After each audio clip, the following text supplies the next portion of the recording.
আজ আমার ছোট্ট বাবাটার জন্মদিন, তাই তার উইশ ছিল তার বার্থডেতে আমি তাকে একটা রং পেন্সিল কিনে দেব। তাই তার পছন্দ মতন কিনে দেওয়ার জন্য নিয়ে এলাম একটা দোকানে। তো এত রং দেখানোর পরে তার নাকি এই কালার রংটাই পছন্দ হয়েছে এবং সে এটাই নেবে।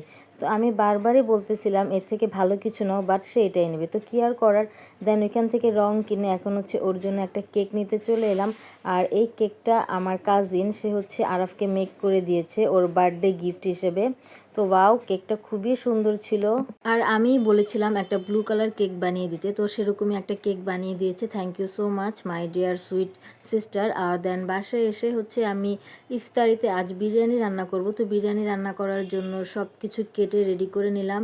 এখানে হচ্ছে মুরগির লেগ পিস নিয়েছি, দেন বিরিয়ানি মশলা, টমেটো সস, পেঁয়াজ, কাঁচামরিচ, তারপর হচ্ছে আদা রসুন বাটা, যা যা প্রয়োজন সেগুলো সব নিয়ে দেন হচ্ছে আমি বিরিয়ানি রান্নাটা শুরু করে ফেলেছি। তো যেহেতু আমার ছেলের বার্থডে ছিল, তো ভাবলাম শর্টকাটে যেটা ভালো হয় আমরা সেটা সেলিব্রেট করতে পারি সেটাই করা যাক।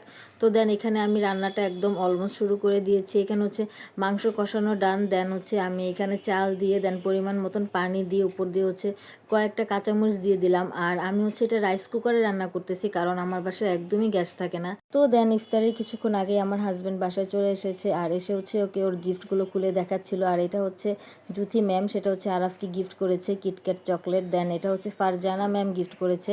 দেন এটা হচ্ছে আমি আমার ছেলেকে গিফট করেছি। আর এটা হচ্ছে ওর পাপা ওকে এনে দিয়েছে। আর এটার ভিতরে 3টা ব্যাটারি দিলে এটা হচ্ছে ক্লিক করলে বাবল বের হয়। আর এটা ওর খুব বেশি ফেভারিট ছিল, যেখানেই যেত এটা কেনার জন্য খুব বেশি পাগল হয়ে যেত।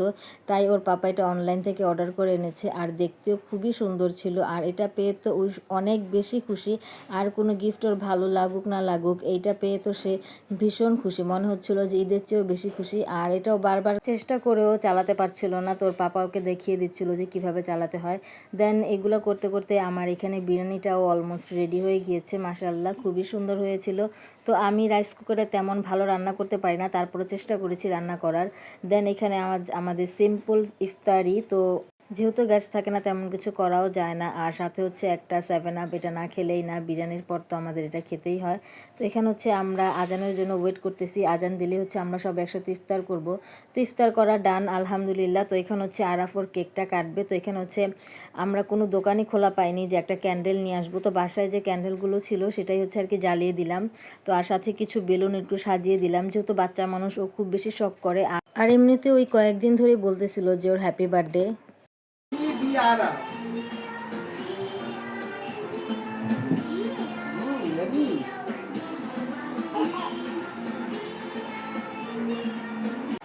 এই যারা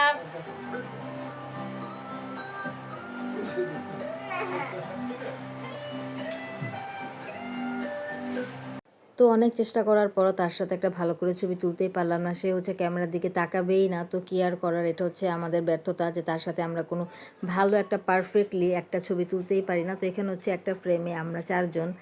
তো আলহামদুলিল্লাহ আলহামদুলিল্লাহ, আমাদের সুখী পরিবার, সবাই আমাদের জন্য দোয়া করবেন। আর এই তো তারা দুই ভাই মিলে এখন হচ্ছে কেক কাট করবে, বাট কোনোভাবেই আরাফ এটা ক্যান্ডেলগুলো ফু দিয়ে নিভাতেই পারতেছিল না। তো বারবার ট্রাই করেও পারতেছিল না। তো আমি বারবার বলতেছিলাম যে আয়াত, তুমি ফু দিয়ে দেন, নিভিয়ে দাও, না হলে তুই সারা দিন পার করে দিবে এই ক্যান্ডেল নিভাতে নিভাতে। তো আমার ছেলেটাকে দেখলেই মনে হয় সেই দিন না হলো আর আজ কত বড় হয়ে গিয়েছে আলহামদুলিল্লাহ। মাশাল্লাহ, আমার ছেলেটাকে দেখলে আমার দুঃখ কষ্ট সব ভুলে যাওয়া যায়, কারণ আমি আমার ছোট ছেলেকে অনেক বেশি ভালোবাসি। আর ওও হচ্ছে আমাকে অনেক বেশি ভালোবাসে, আমাকে ছাড়া একটুও থাকতে পারে না। আর রাত্রেবেলা তো আমাকে ছাড়া সে ঘুমাবেই না, যত কিছুই হয়ে যাক। তার পাপা ওকে হাজার জিনিস এনে দিলেও সে আমাকে ছাড়া কখনোই ঘুমাবে না। আমি এত মারি বকা দিই, তারপরও সে আমাকে ছাড়া কোনো কিছুই বুঝে না। তো আলহামদুলিল্লাহ, আমার ছেলেটা জানি সারা জীবন এভাবেই থাকতে পারে আমার কাছে এবং আমাকে এত বেশি ভালোবাসতে পারে। তো এখানে হচ্ছে কেক কাটার পর আমার হাজব্যান্ড ওকে খাওয়াবে, বাট সে খাবেই না। তো কেয়ার করার দেন ও হচ্ছে আমাকে একটু খাওয়িয়ে দিল। আর এখানে কেকটাও খুব বেশি টেস্টি ছিল, খুব বেশি মজা ছিল। Thank you so much my sweet sister, এত সুন্দর একটা কেক বানিয়ে দেওয়ার জন্য। তো ও হচ্ছে আমার খালাতো বোন, যে আমার ছেলেকে বার্থডে কেকটা গিফট করেছে। আর ওর সাথে আমাদের ছোটোবেলা থেকেই বন্ডিংটা অনেক ভালো ছিল, দেন এখনও আছে। তো যেহেতু বিয়ে শাদী হয়ে গিয়েছে, সবার বাচ্চা কাচ্চা নিয়ে সবাই যার যার মতন ব্যস্ত, তো তেমন সবার সাথে দেখা হয় না। তো হয়তো বা মেসেঞ্জারে কিংবা হোয়াটসঅ্যাপে আমাদের কথা হয় সবসময়। তো যাক, আমাদের কাজিনের বন্ডিংগুলো জানি সবসময় এরকমই থাকে।